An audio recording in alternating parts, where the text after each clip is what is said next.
All right, now we're moving on to another exciting, and I can guarantee this must be one of the sessions that you have been, following and looking up to. And we're having another insightful one-on-one conversation with one of the top global leaders in technology, with the main topic of navigating future disruption of global technological innovation.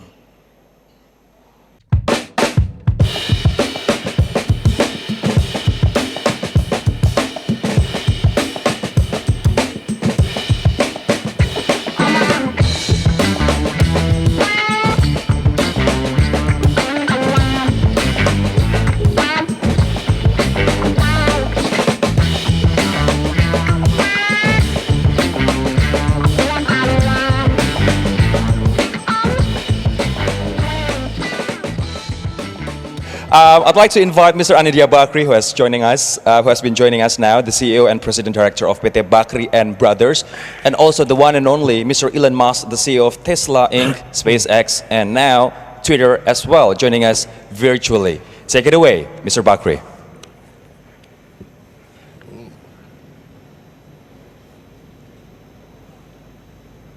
Ladies and gentlemen, no need introduction.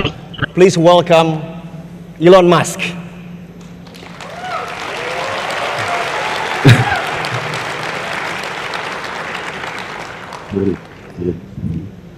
Sorry, we're actually just weirdly.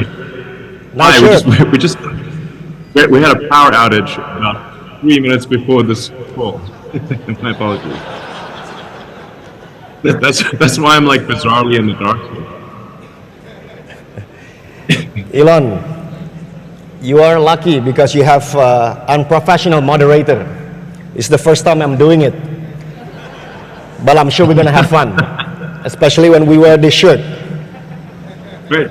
Thank you for wearing it. We sent it 15,000 kilometers across the globe. Thank you. Thanks for this awesome shirt. Just quick thing, Elon. The batik that you have is from Central Sulawesi, from small village. It is a place where you have a lot of nickels there, so you may like to visit there. Great. And they have this ambition to make net zero industrial park with clean energy. So that's why this batik bomba is special. I hope you like it. It's great. Thank you for this awesome shirt. That's great. I love it. Yeah. Elon, I know you are a hard worker. But with a lot of headlines that you make lately, if I were you, I would, jump on a plane and fly to Bali and kind of like hike a little bit or relax. Why don't you do that?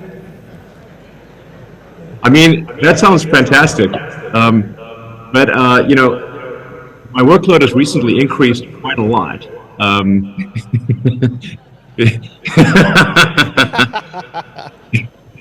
mean. Oh man, I have too much work on my plate, that is for sure. No doubt about it. Yeah.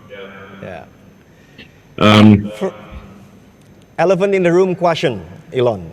Of course, Twitter. First, how does it feel to be media mogul?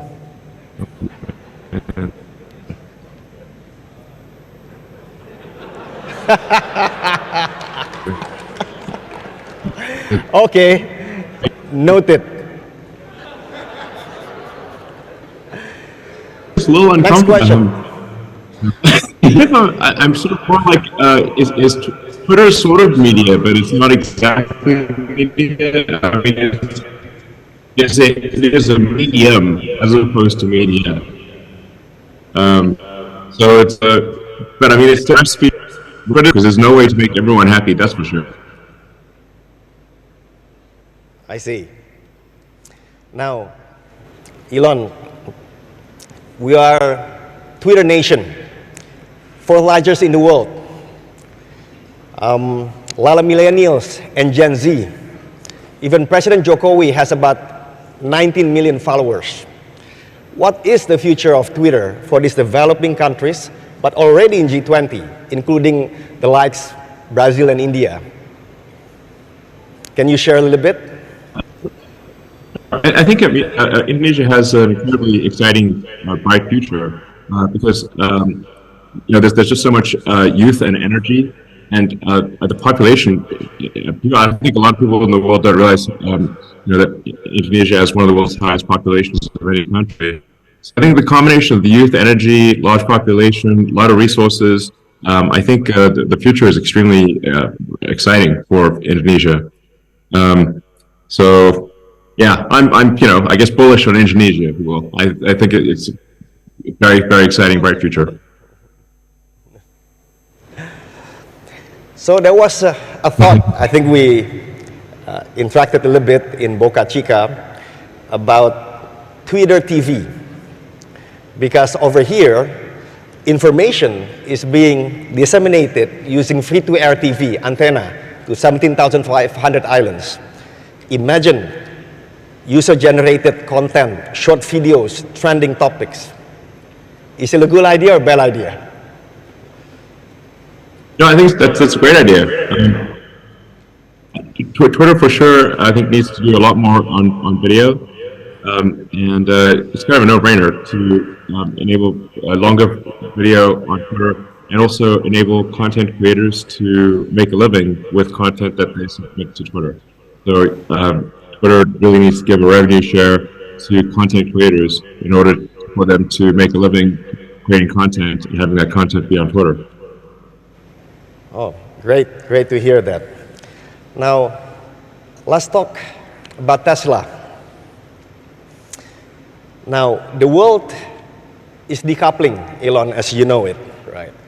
And of course, with the conflict, Russia-Ukraine, it will make it even worse. This decoupling also make the electric vehicle supply chain separated between the East and West. It looks like it. So they are making separate supply chain. Now, you are a global company, Tesla is, global customers, but gigafactories in China, Germany, and Austin that I thank you for hosting us in.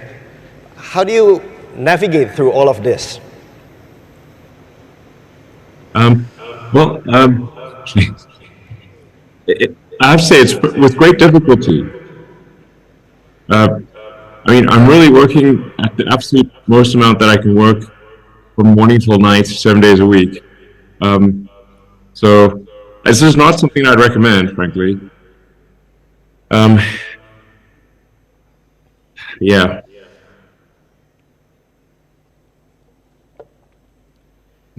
I don't know what else to say, but it is. And I'm just looking at this video and it's so bizarre. Well, you look like you're in a dark place. I'm sitting here in the dark, surrounded by candles. I know. It's so bizarre. So that's the beauty of being in equator, Elon.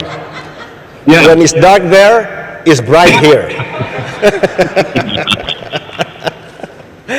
Really? Hey, Elon, Indonesia has this ambition to be electro state as opposed to petro state. In the past, petro state, but today, electro state, right? Sure. So we want to be the Saudi Arabia of decarbonization. Great. We have peatland, mangroves, tropical forests, carbon dioxide capture. We also have critical battery materials. We also have potential for renewable energy. How should Indonesia contribute to this stabilizing the EV ecosystem? In your view? Well, I think Indonesia is making a significant contribution already with the production of critical ingredients for batteries. So nickel, as you mentioned, is a key ingredient in lithium-ion batteries, especially for long-range vehicles. A lot of times people hear the word like lithium-ion battery, but lithium is actually only a few percent of the battery weight, whereas nickel is actually the majority of the battery weight in long-range vehicles, and which will also be essential for aircraft, which require a high energy density battery pack. So I think and then Indonesia is also doing a lot of renewable energy generation. So, so the combination of sustainable mining, renewable energy generation, and just overall, sort of advancements in internet connectivity and education, I think Indonesia is going to make a great contribution to the world. Oh, great, great, thank you. Now, a lot of developing countries are already in G20, like Indonesia, today hosting, and you have India, South Africa. Any thoughts about making a little bit more affordable but still good quality Tesla? Maybe we call it Model I, Indonesia, India? Yeah, I can't speak too much about the future Tesla product development, except to say that we do think that making a much more affordable vehicle would make a lot of sense, and we should do such a thing. Great, great to hear that. So let's go to SpaceX, Elon. So when we went to Boca Chica to see your facility, impressive facility, by the way, right? First, I have never been to Starbase, right?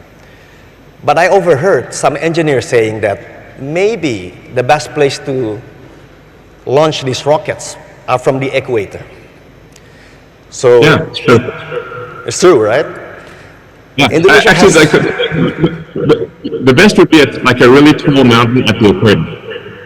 okay, mountains on the equator, got it.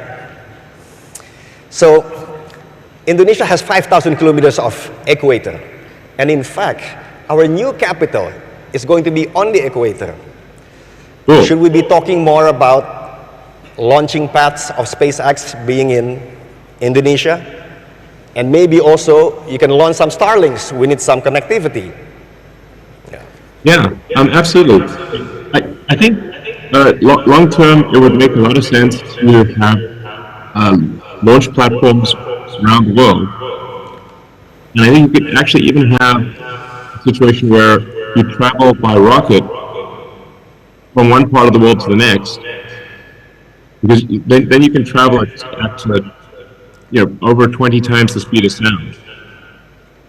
So so for a rocket can get to the complete other side of the world in 45 minutes, and half sort of to most places in about 20 minutes.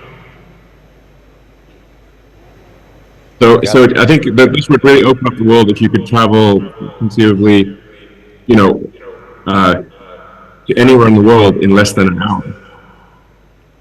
Yeah.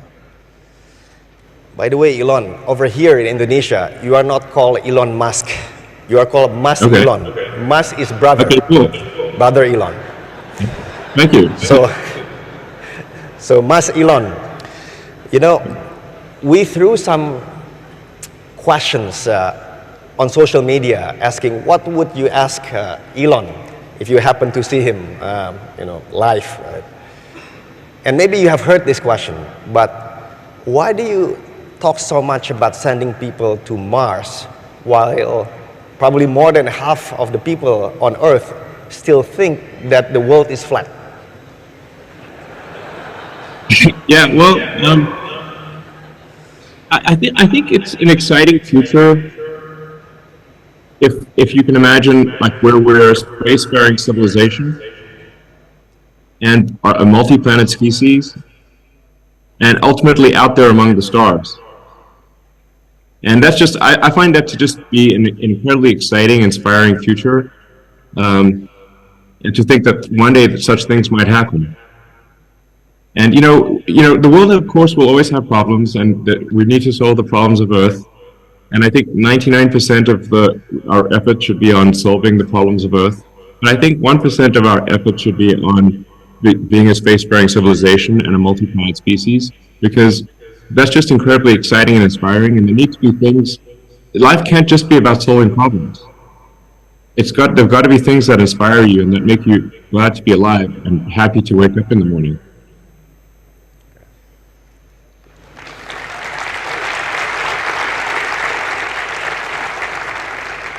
From SpaceX, going back to Earth.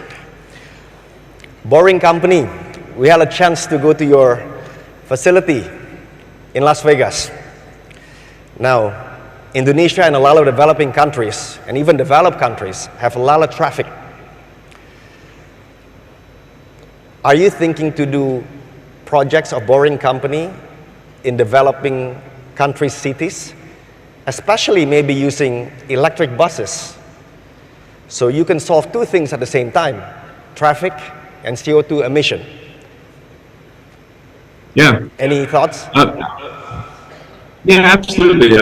I think, like, my joke about tunnels is that tunnels are underappreciated. I mean, it's not the best joke in the world, but I think the only answer that I can see for congestion in cities is tunnels. I think flying cars are. I mean, I think because of the fact that they generate a lot of noise and a lot of wind, and there's always some possibility that it will fall on your head. And it certainly would not be good for privacy if flying cars were flying over your house all the time. I think, on the other hand, that tunnels do not suffer from any of those issues. And so like you can think of flying cars as like 3D above ground, and tunnels are like 3D below ground. And we have some of our first tunnels with electric vehicles operating in them in Las Vegas. So I'd encourage anyone who visits Las Vegas to try them out. It sounds so simple, but electric vehicles in tunnels are absolutely an answer to the worst possible congestion of any city, because you can go as many layers of tunnels deep as you would like until the traffic congestion is addressed. Great, thank you. We're getting to the end of the interview, so I'm going to try to take advantage of it. Sure. The right questions to ask for the millennials and Gen Zs. We have 70% of the Indonesian population. They are in that category. What are the great questions to ask today, looking at the next 20 years? Because in 20 years, Elon, Indonesia wants to be in golden era in 2045, 100 years of the independence. What are great questions to ask?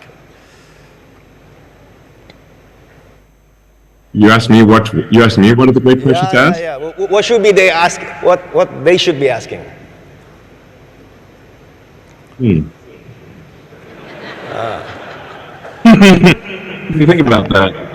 Well, we are not millennials and Gen Z, so that's okay, I guess. Well, I think one of the questions to ask is, what future do you want? Like, what is the good future? I mean, I think one where civilization is growing and the scope and scale of consciousness are growing along with it is a great future.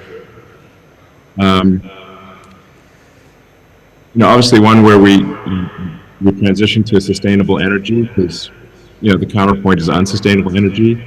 The faster we can transition to a sustainable energy economy, the better. But we will transition to a sustainable energy economy. Just a question of how long it takes. And then I think just furthering human knowledge so we can understand the nature of the universe and our place in it, and how we got here, and the meaning of life. And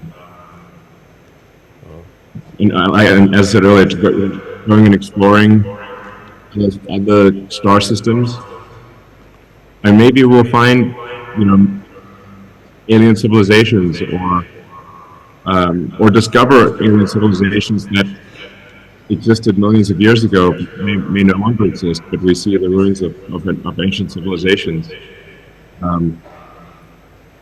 I think that would be incredibly interesting, just to go out there and explore the galaxy. I see. Thank you. And probably the last question.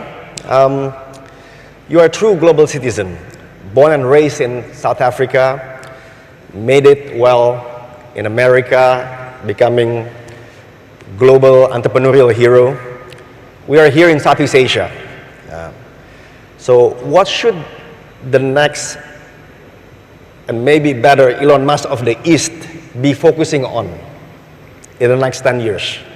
Because a lot of people in this room, they want to be Elon Musk of the East. Why not, right? Well, I mean, I'd be careful what you wish for. I'm not sure how many people would actually like to be me. They would like to be what they imagine being me, which is not the same as actually being me. I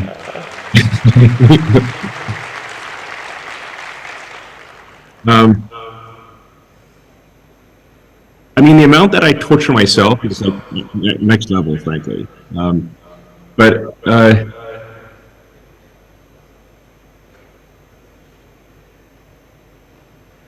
I mean, I think like if anyone who does something like useful, like builds products or provides services that are of use to our fellow human beings, is doing a good thing. So that's I'll just say, like, maximize your usefulness and value to the rest of humanity.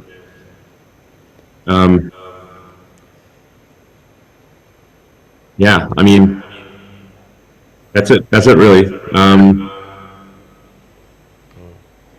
Yeah. Well, Elon, thank you very much. All right, thank you. And one more thing, Elon.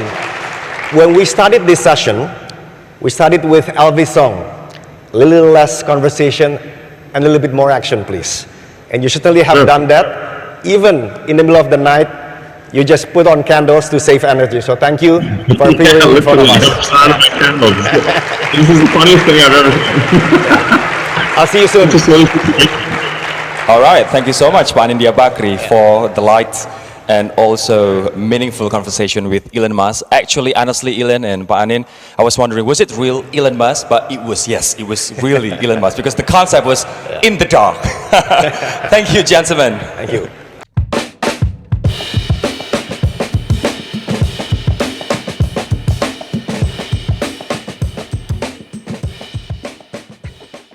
It's really interesting what Elon Musk had to say earlier about Twitter, that he has also confirmed that creators, maybe many of you here are also content creators like myself, will be able to monetize their content on Twitter.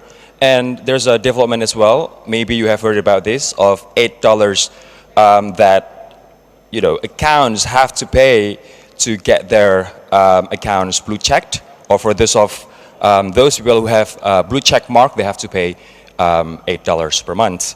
And Elon is also optimistic about the prospect of EV, especially in Indonesia. And it was really interesting when Pak Anindya asked about why sending people to Mars when many people on Earth still think that Earth is flat. And he said that, I find it to be a very interesting future. The world has always had problems that we need to fix. And life is not only about living life, but dream about something too, excited about something too, that makes us happy to wake up in the morning. That's really meaningful, and hopefully it will inspire many, many people here, especially the Gen Z. And a message for the Gen Z that he said was, what future do you want? That was really meaningful.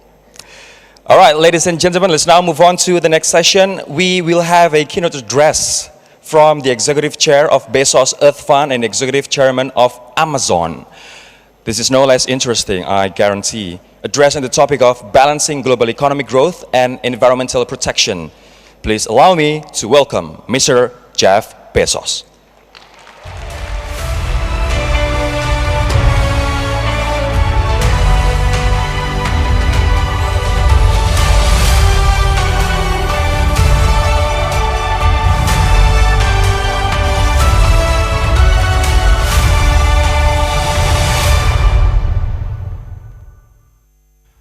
Distinguished guests, excellencies, fellow business leaders, let me commend the Indonesian government for your leadership of the G20 and the Indonesian Chamber of Commerce for your leadership of the B20. We meet in complex and difficult times, facing the triple crisis of conflict, COVID, and climate. As business and government leaders, how should we approach the current situation? Let me suggest 3 principles that are helpful to me. First, let's learn from the achievements of the past. When I was born, the average person in the world lived 53 years. Today, the average person lives 73 years. World poverty rates in that time have fallen by 75%, and adult literacy has doubled. And even though the world population has grown greatly in that time, food production has risen even more rapidly. Technology advance has played a major role. The cost of solar power has fallen 99% since 1979, when President Jimmy Carter installed solar panels on the White House roof for the first time. Innovation, education, entrepreneurship, and better public policy are responsible for these gains. We've been confronting challenges since we've been writing history, and we humans have always found a way to rise above them. Second, success will require us to address immediate needs while also laying the foundation for a better long-term future. As governments and businesses address urgent problems of inflation, debt, and increased risk, it remains important to also keep our eyes on the enduring challenges, addressing the climate and nature crises. Our planet's surface is made of astonishingly thin and fragile layers.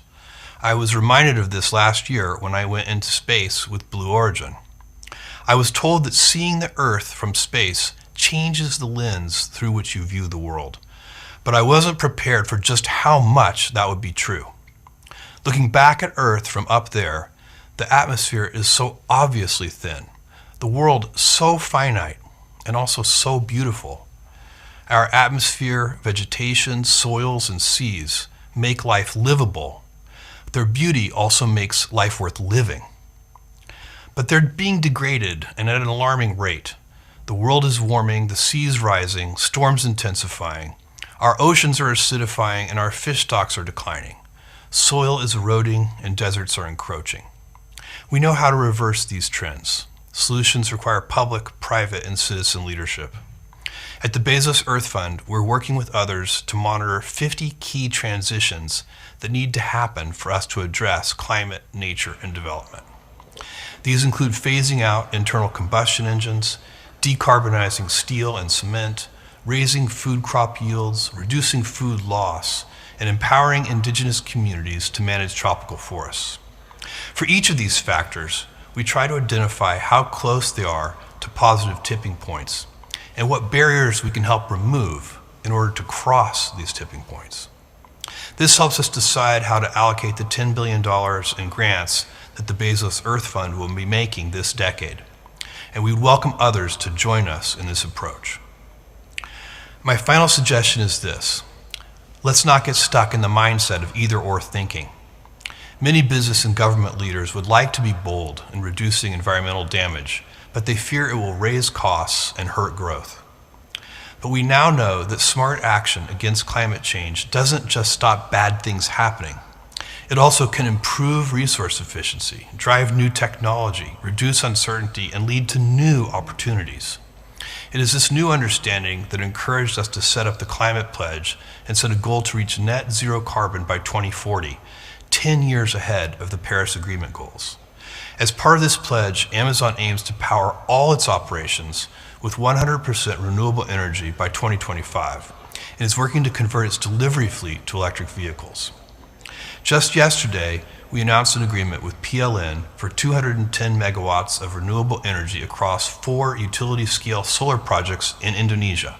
This is a first-of-its-kind agreement in Indonesia. Amazon is inviting other companies to join the Climate Pledge, and 376 have done so to date. Working together with all of our combined human ingenuity, we will invent our way out of this box. We will protect this planet and improve economic growth and well-being. We will do both. Our human challenges are big, but by walking side by side, working together, our human capacity to solve them is even bigger. Don't lose faith, and never ever let anyone tell you it's impossible. Thank you. It was also interesting and inspiring as well from Mr. Jeff Bezos. 3 principles that he holds dearly and he has believed in. First, learn from the achievement of the past, ladies and gentlemen, as you heard before, in terms of life expectancy, number of poverty, and this is our aim. The cost of solar power has fallen 90% since 1979, since the installment in the White House, and that makes us optimistic that solar power, solar panel will be much cheaper now and in the future. We've been confronting challenges since we've been writing history, he said, but we've always found ways to rise above them. Jeff Bezos also mentioned that success requires us to address immediate needs, but also lay the foundation for better long-term future. And it's really interesting as well that he pointed out about the collaboration between Amazon and PLN. PLN is Indonesia's electricity company for 210 megawatt of renewable energy across 4 utilities scale solar projects in the country.